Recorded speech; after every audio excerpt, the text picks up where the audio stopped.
আপনি কি সত্যিখানি কথা মনে করছেন? সারাটা বাংলাদেশে এরকম একটা চাচা বার করেন তো, বের করেন একটা চাচা। আমার সন্তানদের আগে আমার ভাতিজা খাবে, তারপরে আমার ছেলেরা খাবে, এই কথা তুমি দাও। আবু তালেব কাঁদতেছেন। কি সুন্দর চেহারা নবীর, নবীর চেহারার দিকে তাকাইয়া ফাতেমা, নবীর শাশির নাম কি নাম, উনি আর বরদাস্ত করতে পারলেন না, উনিও কান্না শুরু করে দিলেন।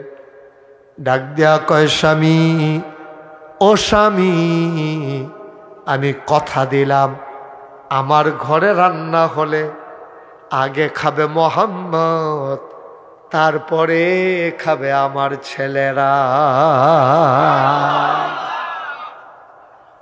চারটিখানি কথা মনে করেন, যেমন তেমন কথা।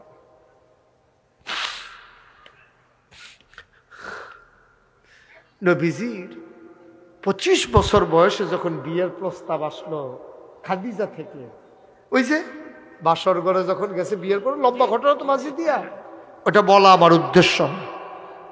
বাসর ঘরে যখন গেল, নবীর মনটা খারাপ। খাদিজা জিজ্ঞেস করে, আমাদের আম্মা খাদিজা রাদিয়াল্লাহু তাআলা আনহা, উনি জিজ্ঞেস করে আপনার মন খারাপ কেন, কাঁদেন কেন? আল্লাহর নবী কয়, খাদিজা, যখন আমার কেউ ছিল না, আমার চাচা আবু তালেব আর আমার চাচি ফাতেমা আমার সন্তানের চাইতে বেশি মায়া করে করে তিল তিল করে বড় করেছে।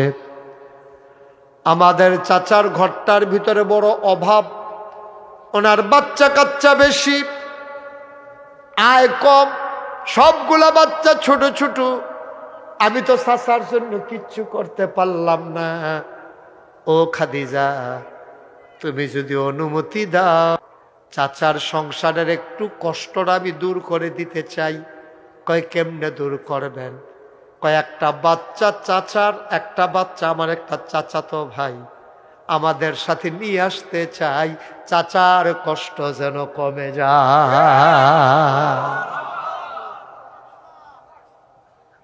খাদিজা কইটার লাগে আপনার কান্দন লাগে? এটা আপনি কইলেই তো হয়। আমার ঘরে কেউ আছে? আপনি আছেন, আমি আছি, ঘর তো খালি, নিয়ে আসেন, কারে আনবেন? না না না, আমি গিয়া বলতে পারবো না, তোমার ঘর, তুমি গিয়া কই আনো, আমি আনবো কেন? ব্যক্তিত্ব, সুবহানাল্লাহ বলবেন না? পার্সোনালিটি কাকে বলে দেখেন। আমার চাচাতো ভাই আমি আনবো কেন? চাচারে ছোট করে নাই, নিজেও ছোট হয় নাই, এটা কয় ব্যক্তিত্ব, পার্সোনালিটি। আর আমাদের চরিত্র হইল এমন, ইমামতি টিকাইতে গিয়া আমরা ফিরালি টিকাইতাম গিয়া, দেখা গেছে মুরিদের কথায় ফির সাপ নাচে, ওই মসজিদ কমিটি ইমামরে ঘুরায়, বাজার কইরা ইমামরে দিয়া ব্যাগ বাইত ফাড়া। ওয়াজ কি উঠে পড়তেছে? যারা মসজিদ কমিটির সভাপতি, সেক্রেটারি, তারা মনে কষ্ট নিয়ে না, সবাই তো আর একরকম না, ভালো মানুষ আছে, কিন্তু আমার ওয়াজ করণ লাগবে না, আপনার শৈল মাইক কেন না, আর মাইক খেলাইলে আমার কিছু আপত্তি নেই।